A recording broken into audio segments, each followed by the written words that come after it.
Welcome into Between the Tackles. This is our off-season season episode 2. I am Michaela Vernava alongside Doug Kide, and I need to start off with last week we made a promise that our new segment would be coming this week, but Zach Cox decided to go to Nashville, so we have to postpone that. So yeah, sorry guys, that's on me.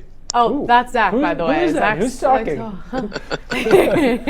Zach is on called Skype. in. Yes. Yeah, he called in from Nashville, which is kind of nice, except that we're postponing our new and really awesome segment. But that Just will for come you, next Zach. Thursday. I don't know where to Yeah, look. interrupting my vacation for you guys. You Look guys at the should be ceiling grateful. when you talk to Zach.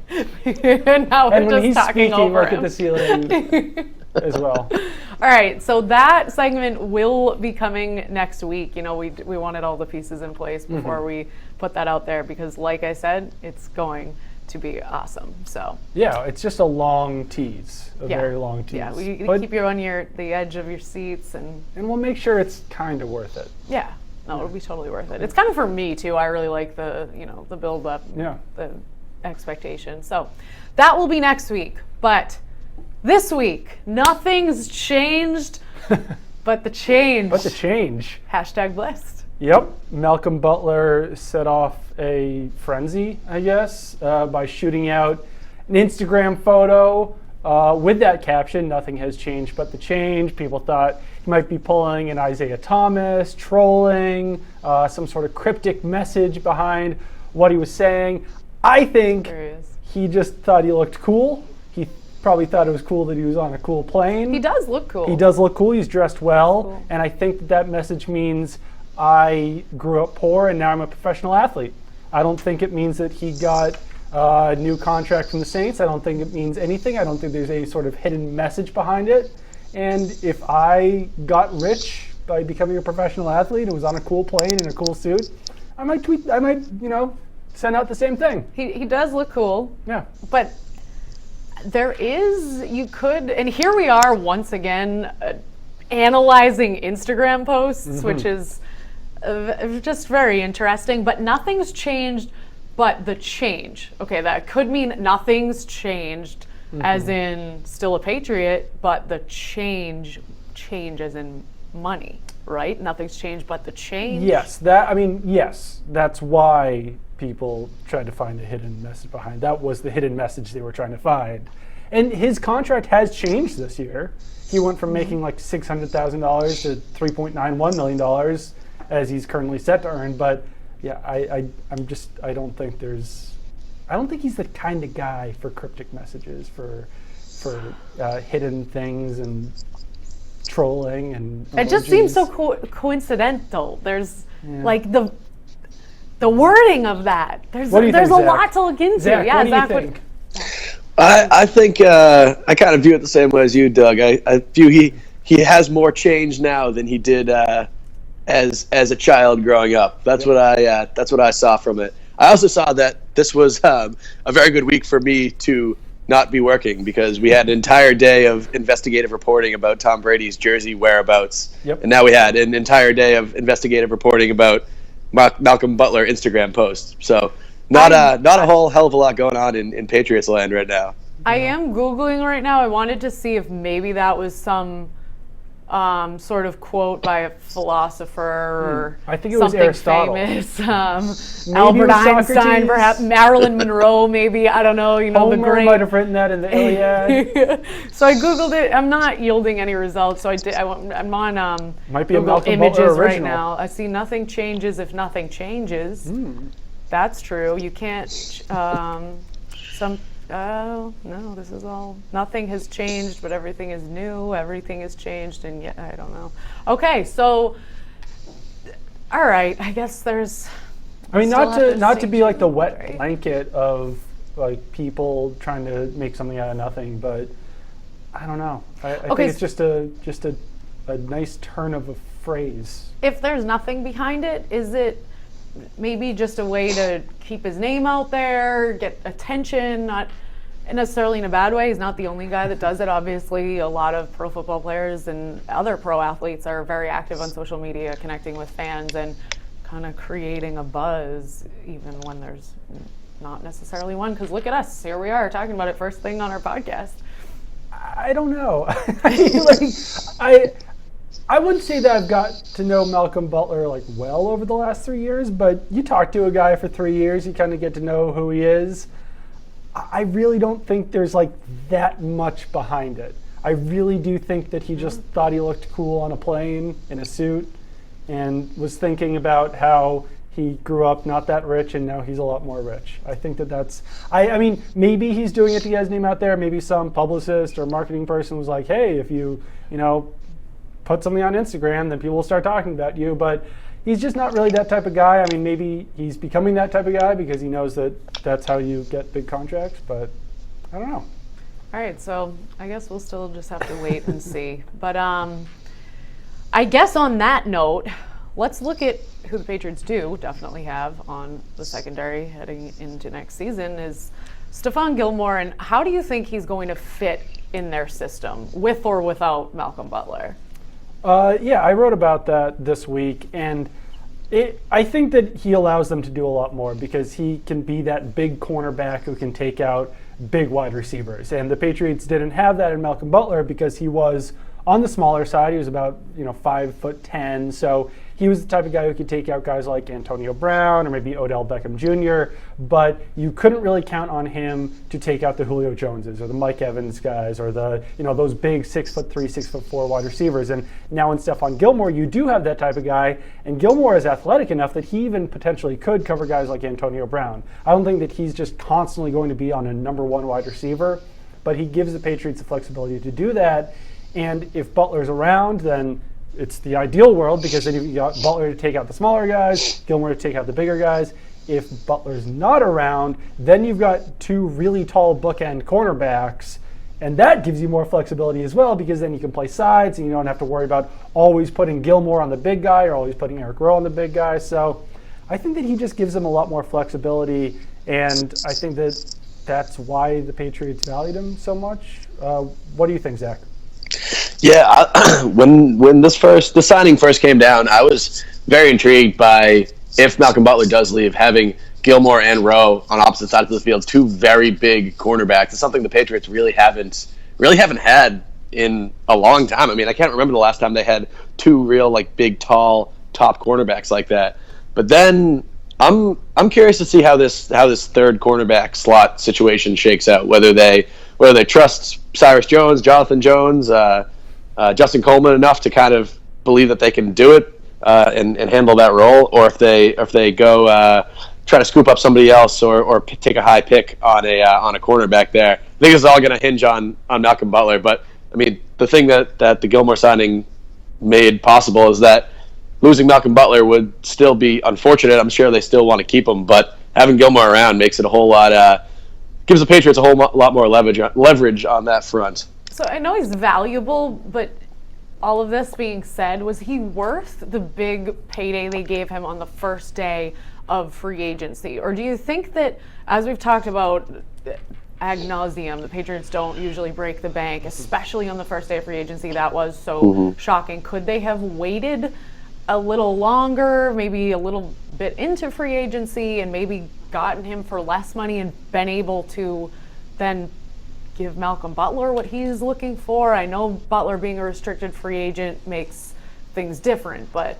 No, I think that he was going to sign a big contract on the first day of free agency regardless, and if they knew that there was any possibility that they would lose Butler, then they needed to bring in that number one cornerback like Stephon Gilmore. And quite frankly, I mean, the money thing is not that big of a deal to me, really, because the Patriots still have, 18, 20, 25, something like that, $1 million in cap space. So they had plenty of money to sign a guy like Stephon Gilmore. They took the chance. They did it. They've got him in here now. And now if they do lose Butler, then they've still got that number one cornerback. And if they keep Butler, then they've got two number one cornerbacks. So that's a really good place to be in. So, I mean, I think that a lot of people were surprised that they would give a guy like Stephon Gilmore that much money. But when you've got the cap space, you've got the cap space, and you might as well use it because if you don't use it, then you can use it the next year. You don't lose it. If nothing changes, nothing changes, and nothing is changed but the change if you don't use it. The change changes. over the course of the blah, blah, blah, blah, blah, blah. So yeah, no, I think that it was smart. Good, yeah. Cool. Cool. All right, let's look at the front seven and how well equipped they are going to be.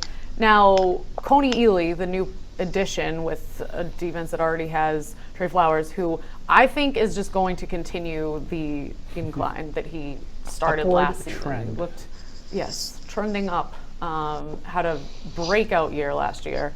Rob Ninkovich, where does Ely fit into this pass rushing rotation? Let's give Zach. Yeah, I was going to say, let's give Zach, how Zach about the you first take this crack one at first? that. Well, I think he's, like we talked about, I believe it was last week, or whenever we did our initial free agent thoughts on this podcast. I think he's a very good addition. I think he's going to be probably not a starter, maybe the third guy coming in behind Ninkovich and Trey Flowers, but maybe he could unseat Ninkovich and take that starting role. I think he's not a savior, as we said, by any means. He's not a guy that's going to single-handedly team up with Trey Flowers and make this one of like the best pass rushing units in the league or anything like that. But I think he's definitely solid. So I'd put him as I don't know if he'll be a starter, but if he's not a starter, he'll be a very important rotational guy, in my I think opinion. eventually he makes it to being a starter because he's still young.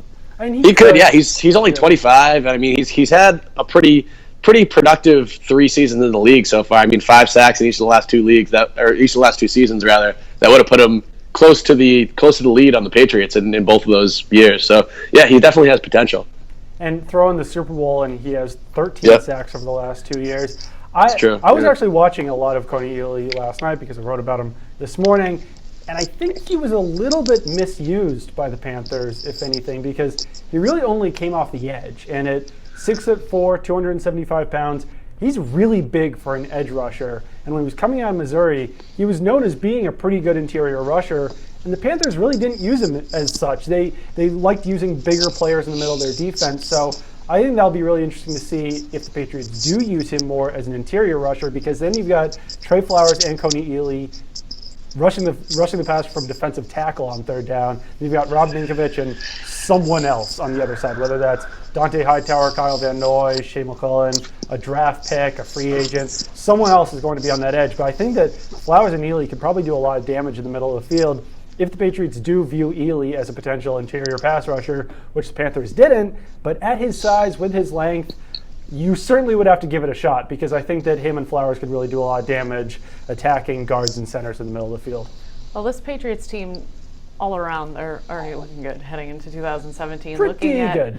Yeah, looking at the offense, I want to talk a little bit about Brandon Cooks and just the relationship the Patriots have with the Saints. They're like BFF in the league. It's kind of, I don't know, there's just so many connections. The whole Butler thing's going on, and then, as Zach mentioned at the top of the show, the jersey was finally found. The FBI being in on that fascinating, the whole situation. But I don't know if you guys saw this, just a quick side note, that a couple of Saints players were tweeting about it, and so yeah, it's just interesting how tight they seem to be. They are. Belichick and Sean Payton are buds, and the fact that they both kind of got railroaded by the NFL, I think, plays into it a little bit. They can kind of commiserate with one another that they had a bunch of money stolen and some suspensions and all sorts of crap over stuff that they may or may not have done. So I think that they're kindred spirits. Yeah. So in comes Brandon Cooks from I don't know New what Orleans. that term means. What does kindred spirits even mean? I think it means like soulmates, but right now I'm going to Google it. Kindred I don't know what spirits. I kindred think means. it's like soulmates. It means a person whose interests or attitudes are similar to one's own. That's the That's a Patriots good and one. Saints. Whereas People who know can that easily get along together. people in real life would say. say when you hate the same person, then you're friends, and that's kind of what they are doing. I use terms a lot where I don't know where they came from, but I just assume You that were they're right. correct. Yeah, no, I nailed it. I can't I'm wait very until someday smart. you're completely wrong and it does not mean what you're trying to say. Well, That'll be great. I'll make sure to we rag must on have you when it litmus test happens. for like 14 months, so, whatever. Oh yeah, all right. Get me started on litmus tests. Okay, again, enter Brandon Just dropped my Cooks from phone. New Orleans. Doug's dropping his equipment over there. But, yes, Brandon Cooks on this Patriots offense that doesn't really have any holes. How is he going to fit in this offense? That's a good question, and I think that he could fit in a number of different ways. I don't think he'll play much of that X receiver role just because he's on the smaller side, but I think he can play in the slot. I think he can play in the Z role. I think he can take the top off a defense. He's very fast. Him getting separation downfield is never a problem because he is so fast. I think the bigger issue there will be seeing if Tom Brady can actually hit him in stride on those deep balls because he is so fast that he might actually overrun them a little bit. But the other thing that he does extremely well from what I've watched is that he does not lose speed when he's running his routes. When he's coming out of his cuts, he maintains speed, and defensive backs cannot keep up with him. I think that will be a huge threat in the Patriots offense because the Patriots do like running so many of those shallow routes that I think that might even be bigger strength than his downfield ability because you've got Chris Hogan to potentially do that. You've got Cooks to do that. But I think that Cooks can do some things that Julian Edelman can do in the middle of the field. He hasn't been great with yards after catch throughout his NFL career, so we'll see if that improves because the Patriots are maybe better blockers, at least the receivers, than the Saints were. But even if he doesn't get that yards after catch, even if he's not great on screen passes, he can run the deep routes, he can run those shallow routes, and he's extremely fast. So it will be very entertaining to see what he can do in the Patriots offense. And one other thing is that Pro Football Focus tweeted out that the Patriots love to run routes where receivers do double moves. And Brandon Cooks was the best receiver in the NFL, like by leaps and bounds. He was off the chart good at those routes with the Saints last year. So that's another thing that he'll probably be doing a lot of. And that comes back to the fact that he doesn't lose speed when he's coming out of his breaks. He can take double moves and completely lose a cornerback in the process because he's so fast, he's so shifty, he's so talented. So talk about hashtag blessed. This receiver, I mean, some receivers don't get to play with even a good quarterback their entire career. This guy enters the league, he's playing with Drew Brees, now he's moving on to Tom Brady. Not too shabby, but how will having played with Brees and that having been his development help him now? Or does it play much of a factor opposed to a guy that's coming from name a place, you know what I'm saying? Zach, you want Zach.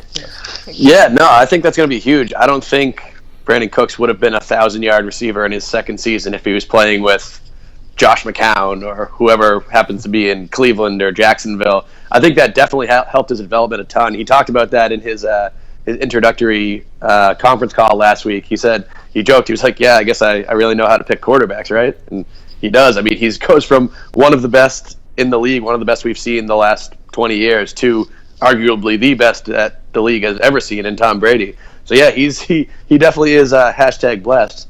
But the interesting thing that I'm looking for is the fact that he said, I can't remember if he said it or if he kind of insinuated it, that he didn't believe he was always used correctly in the Saints offense, and that they didn't really let him do everything that he thinks he can do. The Patriots obviously are the best team in the league at doing that, at taking a guy's skill sets and getting the absolute most out of them. So I'm very intrigued to see how Bill Belichick plans to use Brandon Cooks, and you got to know he has some plans for him, considering he's been singing his praises since 2015. I do think that's interesting. I think that Cooks thought that he was used a little bit too much on those deep routes, since the Saints had Snead to run the shallow stuff. They had Michael Thomas to run the intermediate route. So I think that he wants to vary up his game a little bit, which I'm sure the Patriots would enjoy because they like versatility. Yeah, that stuck out to me as well in that conference call, just him sort of implying that he has more up his sleeve that we'll be seeing in New England that we haven't seen from him in New Orleans. But moving right along, I want to get to rule changes because owners' meetings will be starting up next week. Let's talk about some of the possibilities right now on the table. Banning defenders jumping over the line on field goals. That's so exciting. Why would they take that away? I love when they do that. Yeah, there seems to be a real divide here between offensive linemen and the guys who actually are doing the jumping over on this rule change. The guys who are jumping over like it. The offensive linemen fun. Leap. They don't want to get kicked in the head. Probably a little worried that someone's going to land on their head and break their neck, which, I mean, you can kind of, I guess, it would be an issue. But that hasn't happened yet. No. And that's why I'm kind of confused, because there are so many injury concerns and especially concussion head injury concerns. Yeah. That's not something that has happened. It's sort of like saying, I mean, not what if the sky falls, because obviously it's very imaginable that that's What a if a scenario player that falls out could of the play sky? out? Yeah. Yeah, well, but like, you know what I mean? It hasn't happened yet, so why are they trying to prevent something that hasn't happened when they already have so much on the table that they do need to kind of take care of? Yeah, it's a preventative measure. To be honest, I don't really care if they ban this or not. I know that we want like these hot takes and these like fiery brimstone takes. Hot takes. Hot takes, yeah. Oh, no. I want to move this, but the DVDs are going to fall. Yeah, I don't think that's going to go firing off with my take right now.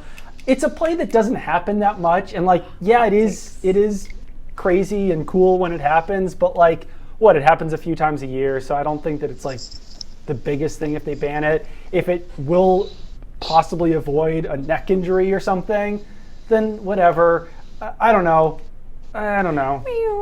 Yeah, there's my hot Okay, take. I don't want to see any neck injuries, certainly, but Sounds like it's you do, a very Michaela. yeah, it's a very violent game. I mean, this is No, not I a know. secret. There have been a lot of issues in football and that the NFL has faced. And I know it doesn't happen that often, but when it does, it's really exciting. It makes It is. kicking and the kicking game so much cooler. I mean, Jamie Collins obviously has done it. He's very athletic. Shea McClellan, yeah. When Shea McClellan did it, that was super exciting because it's Shea McClellan. And I remember that after that game, we were all in the locker room like, dude, we didn't know you could do that. It's exciting. Zach, thoughts? Because I have the hot take meter going off. I want to keep jumping. Jumping. It's exciting, but it's hard to like. It's hard to argue for it when one side of the argument is offensive linemen saying, "Hey, we don't want these like 300-pound guys falling on our necks and potentially breaking them," and then the other side of the argument is like, "Come on, like it's exciting once or twice a year." I mean, I don't know. It's cool when it happens. Because the guys that are getting jumped on are like 300 pounds. Yeah, the but guys jumping I don't are know like if 200. I don't know if I don't know. Just because you're 300 pounds doesn't mean you can survive another 300-pound guy landing on your head. I don't know. I think it's. But okay, but I get what you're saying. I don't think it happens enough I don't think it happens enough for there to need to be a specific rule about it. But I mean, when they try to bring it up, and it's hard to argue in favor of keeping it. Okay, but other than hey, it's fun, then we do it a couple times a year. You should ban tackling because I might hit you and break your shoulder. You're dying on this hill, huh? You're Yeah. the biggest proponent of jumping over the line to block kicks. I like it. I respect it. What did he say? He says you're the biggest proponent of jumping over the line to block kicks, and that you're willing to die on this hill. I mean, you're talking about a slippery slope, and why? it's Why hard is to it argue more with a slippery slippery than slope. anything else that's going on because in the a game? tackle happens in every single play. People don't jump over the line every single But play. people get hurt per 100 tackles, someone gets really hurt in probably one. So if we have 100 line jumps, which that'll take a lot of seasons, in 10 years, like one guy might get hurt. But the I make a issue point. is That's why I that have the hot take if on. the guy gets hurt, he's going to get very hurt. No, not necessarily. I mean, Drew Bledsoe got very hurt. There are a lot of I situations think where when guys you're- got really hurt. When you're talking about players specifically jumping into the head area of other players, that's where players start to get like a little bit, all right. Because a tackle is typically around this midsection. That's where you're supposed to tackle. And if you tackle towards the head, then that's a flag. So you can't really jump over bodies unless you're jumping over their helmets and their heads. So to say you can't do a helmet-to-helmet hit, but you can basically kick a guy in the head to jump over the line, that's why this is an issue. I just picture also the trajectory, the way the force is going. The guy's jumping up and over. So if he is to fall, he's just kind of going to roll over. I don't think he's going to go land straight on someone's neck. We could like demonstrate and try it out. I'll jump, you. Here's the problem that I think the NFL faces a lot is that I'm going to turn the hot take thing off. They try to make the game a safer game because everyone complains about how violent it is and everyone complains about how many, like, the dangers of playing football. And then when they try to make it a safer game, everyone just complains about it and talks about how stupid the NFL is. So, I mean, I hate to, like, defend the NFL and defend Roger Goodell, but anytime that they try to make the game a little bit safer, everyone then rushes the other way and says, why are they doing that? Blah, blah, blah, rabble, rabble, rabble. And because they just can't win. Because this, as I'm saying, this doesn't seem like of all the things that are go on in the game. Why is this what? But anyway, we can agree to disagree. This is my hot take on jumping over the line on field goals. I guess on the note of safety though and illegal hits, something on the table is automatic ejections or suspensions for illegal hits. Yeah, this one I just complained about what I just complained about, but this is an issue where it is kind of a slippery slope because in college football, there's the targeting rule and a guy gets suspended from a game or ejected from a game sometimes when he doesn't mean to hit a guy in the head. So there are certainly situations where a guy ducks, something happens, you make helmet-to-helmet contact.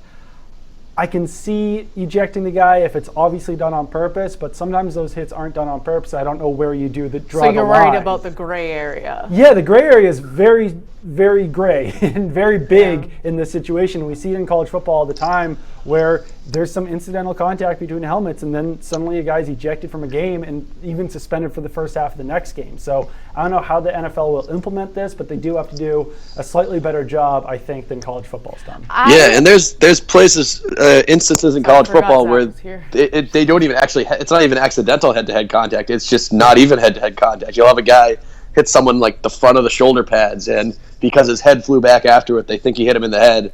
Then a starting linebacker gets kicked out of a game. Like that's a dangerous road. I mean, not dangerous physically, but dangerous kind of competitively road to go down. Like if you have refs that are trained to say if you see something that might be a head-to-head hit, you have to kick a guy out of the game. Like that is, I don't know. I think that's over regulation. That is in my tough, opinion. and I can see fans.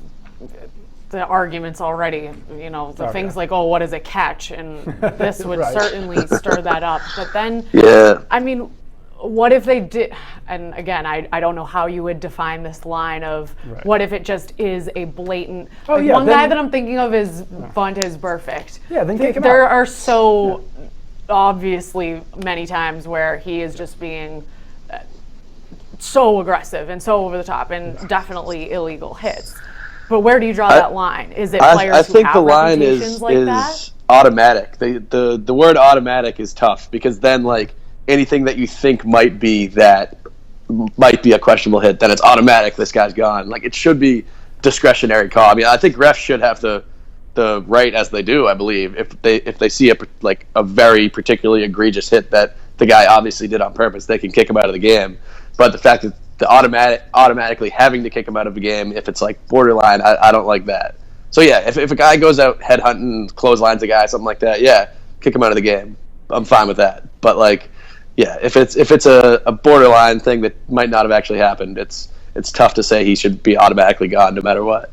When it says for some illegal hits, do you guys know which are on what that means in terms of what's on the table? They haven't released the official ones yet, so we'll probably find that out either today, this weekend, tomorrow. So maybe that will Wednesday, clarify the lines and where.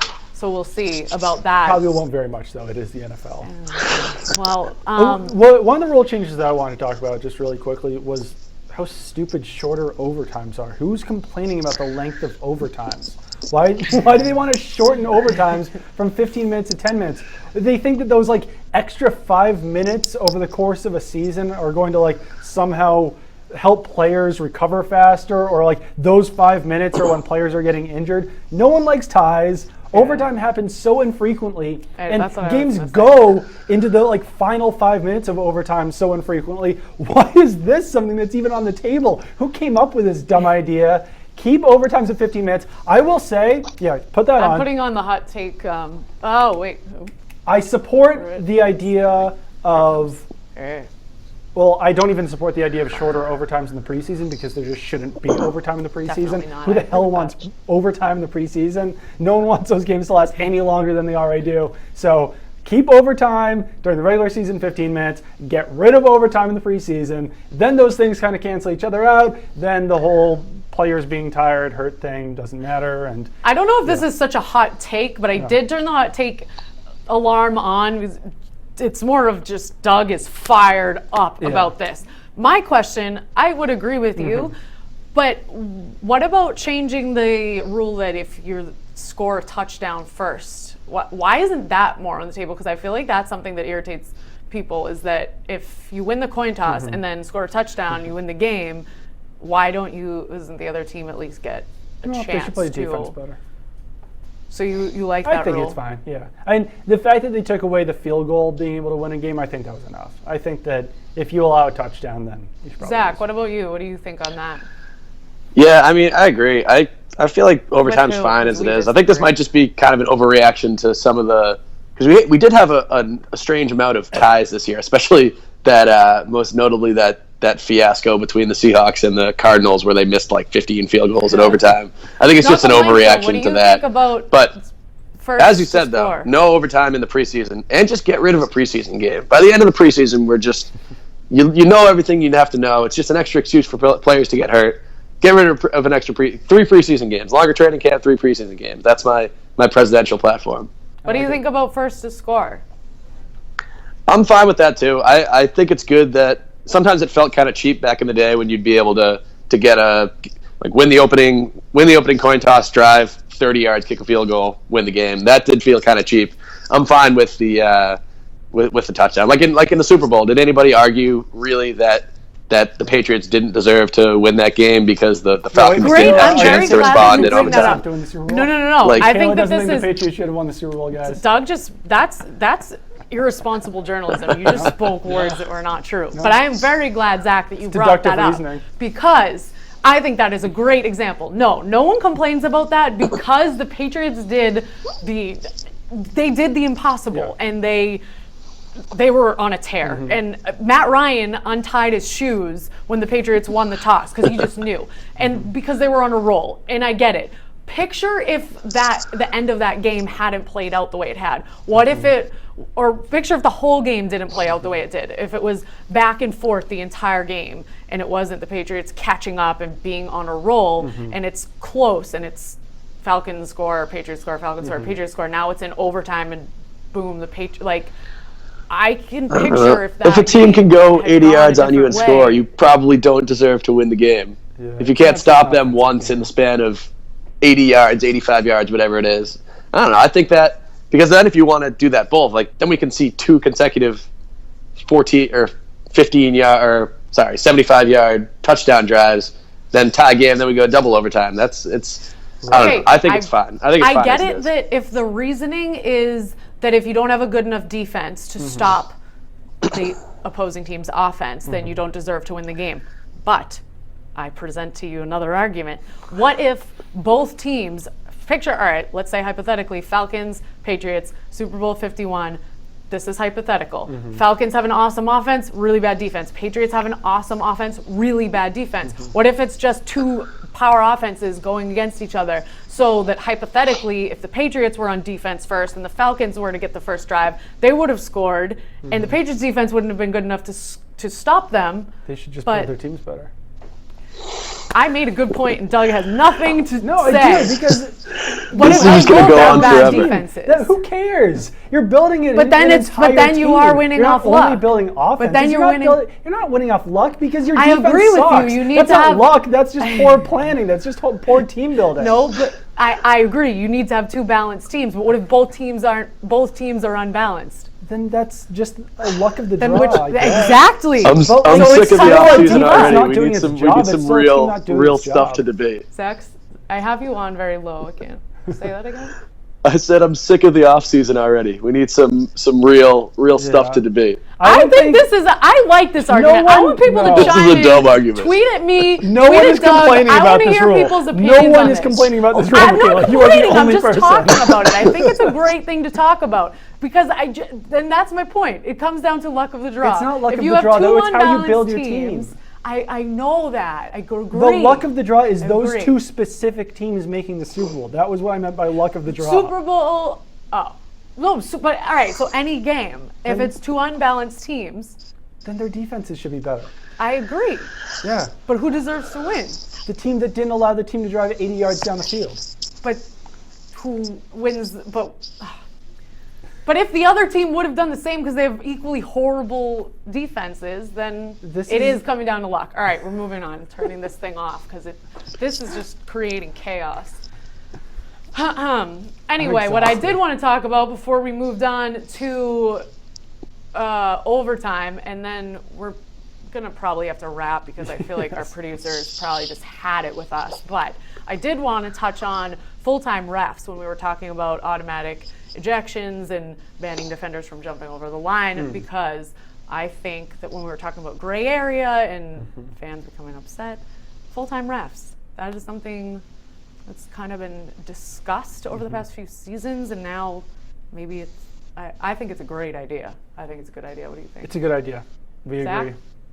Agreed. For it. We all agree. We agreed on something. You're probably going to change your mind. It's insane that that refs are part-time. I mean, they make these the biggest decisions that could decide entire seasons and championships, and they're part-time employees. It doesn't make any sense. Just pay the guys, give them their pensions or whatever. I don't know. I don't know the intricacies of the arguments for both sides. But yeah, they do a full-time job. Pay them, give them full-time jobs. It is interesting when if you Google what all the these guys have.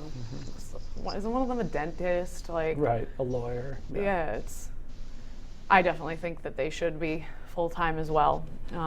Unfortunately, I can't argue with you guys right now. My job is to stir the pot, you know? I'll say one more thing on the overtime thing. Oh, boy. That is a rule that's in place. So teams should be prepared to get in those situations, and teams should be prepared to get in those situations by having a good defense. I right? agree. Yep. It's not like this rule is just like catching Don't them by go into surprise. overtime. That's usually my answer to it. Never should have gotten overtime. You should have won it in the first quarter. Yeah. So now you're making arguments against yourself. we're just talking. This is just work. Like I said, my job is to stir the pot, and I have stirred it. Stephen A. Vernava. Do we have time for anything else? Yeah, let's get into this stuff really quick. All right, Jimmy really G. quick. We're going to talk a little quarterback talk. Jimmy G.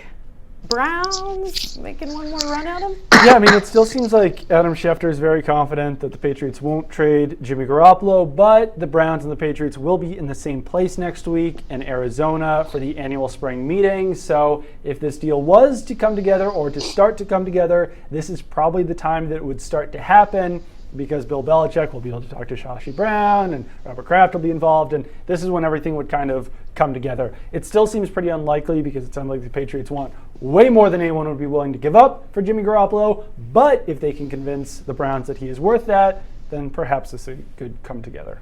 Reportedly could. Discuss. I'm so sick of writing reportedly could, because there's these reports out there that sources say that something could happen. So then people want their information, so then we're writing about this, and then you have to write something reportedly could happen. The sky reportedly could fall. I mean, yeah.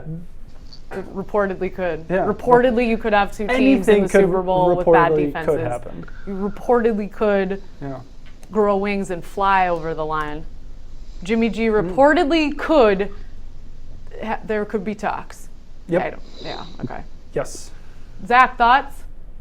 I think there definitely will be talks, even if it's the Browns just talking and the Patriots saying no. I mean, all the NFL higher-ups are going to be in one place, like you said, next week. Obviously, this is almost the Browns' last. I guess not their last chance. They can trade for him whenever they want, but I feel like this is the last main real push, kind of before the NFL draft, where they can figure out, all right, are we going to be able to pry this guy away from the Patriots, or are we going to have to look elsewhere for our quarterback needs? So I definitely think they'll try. Who knows if they'll be successful? According to Adam Schefter, still seems very, very adamant that they will not be successful. But who knows? There'll definitely be talks. All right. Well, also on the quarterback talk block, Colin Kaepernick. This guy manages to keep his name, and it's not even him doing it. This guy's name is out there more than anyone else who is sitting on a bench or not even signed to a team. And even still, now in the offseason, Spike Lee was, I don't know if you guys saw that Instagram that he posted with a whole theory about why Kaepernick hasn't been signed. President Donald Trump made a statement about it. Why do you guys think Colin Kaepernick hasn't been signed by an NFL team? It's a good question, because guys like E.J. Manuel and Geno Smith have been signed. So, I mean, you'd be hard-pressed to make the argument that those guys are better than Colin Kaepernick. Kaepernick obviously has struggled as a starter in the past. He had a decent season last year, but I think that you can make a pretty strong case that he's better than those guys.